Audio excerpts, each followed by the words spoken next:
Well, tonight we start a 4-part series aimed at taking a look at the LGBTQIA+ community and their continued battle for acceptance.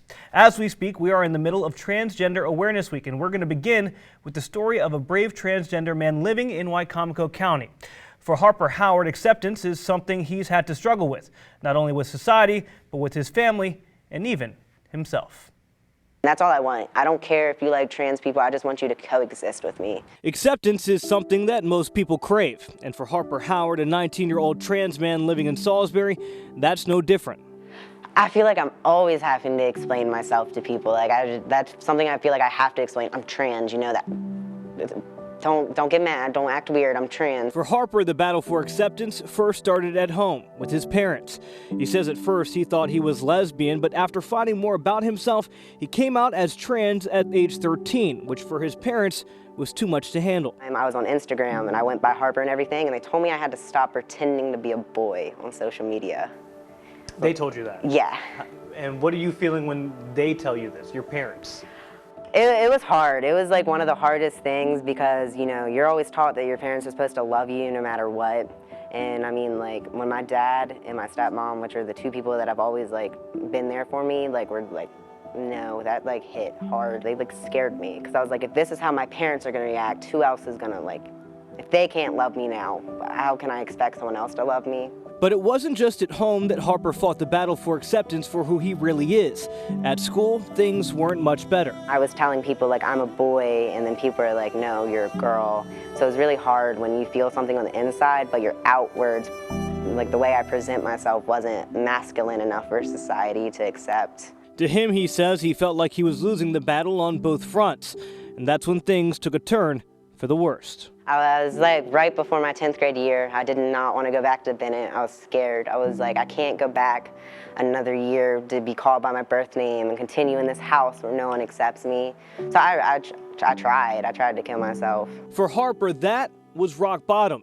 Thankfully, though, his story didn't end there. I went and I got myself therapy. I went to the school social worker at Bennett and she helped me find therapy. And they really, really helped me. And like, she helped me come out at school. She emailed all my teachers for me, and that was like an improvement that helped a lot. It would be that help that would eventually be the reason why Harper and his parents could mend their broken relationship 3 years after he came out. My therapist at the time told him basically, you are either going to have to accept the fact you have a trans child or you're going to have a dead child. And that's what really kind of like sunk into my dad. From there, things improved step by step. Harper saying his father had to do his own research to understand, until finally one day in therapy. I think he was talking to like my therapist at the time and like said something to her, and I was like, he just called me a boy, and I didn't even, that was like, yeah. But while things were improving on the home front out in public, Harper was still fighting the battle for acceptance, especially against those who believed they had the power to change him. Sadly, one night at a high school party, someone actually tried to do that after overhearing Harper being called a guy. One of the dudes got like really, really mad about it, and just like later on the night, like he like tried to like change me back into a girl and like make me know as a girl. And I was... People are weird, like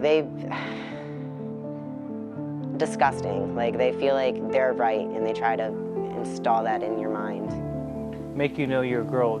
Did he try to get sexual with you? He did, like that's the whole point. Like, and that was like a very, very traumatic experience for me. And now that's like constantly in my mind. Like, how is someone going to react? Are they going to react like that? So he tried to rape you? He did, like that's what happened. That moment, another low point in Harper's battle for acceptance. I got like really, really depressed afterwards, but like things like that, it still doesn't change who I am. I'm still trans, I'm still Harper, and I'm always gonna be Harper, and nobody's ever gonna change that. And now I just have to be able to advocate for other people and hope that doesn't happen for them, or be there for them if it does happen. Now, a few years removed from it, Harper is tackling a new journey, this time changing his body through transitioning. Just a couple days short of being 9 months on TV. The journey started in January of this year, with Harper taking injections and documenting the changes along the way. It's very euphoric. I mean, there's still farther I want to go, but it's very euphoric to be able to look back at the videos I see and I'm like, I did this. I was finally able to do this. And although the battles for acceptance are still ones he fights with some of his family, with society, and sometimes with himself, He says he hopes his story is one that others can draw from, so maybe their battles may just be a little bit easier. And I want someone like from this area to be able to see, like, you know, this person lives in the same city as me and I can do that too. Like, you know, give them a little bit of hope. And as you heard from Harper, that's why he's telling this story, to help others. Tomorrow night on the NewsHour, we'll continue our series on acceptance by sharing the story of the first openly gay man elected to office in Delaware and his path to being accepted. We also want to mention that if anyone out there feels like they need someone to talk to, the Trevor Project offers 24/7 hotline providing crisis intervention and suicide prevention services to lesbian, gay, bisexual, transgender, and questioning LGBTQ young people ages 13 to 24. That number is 866-488-7386.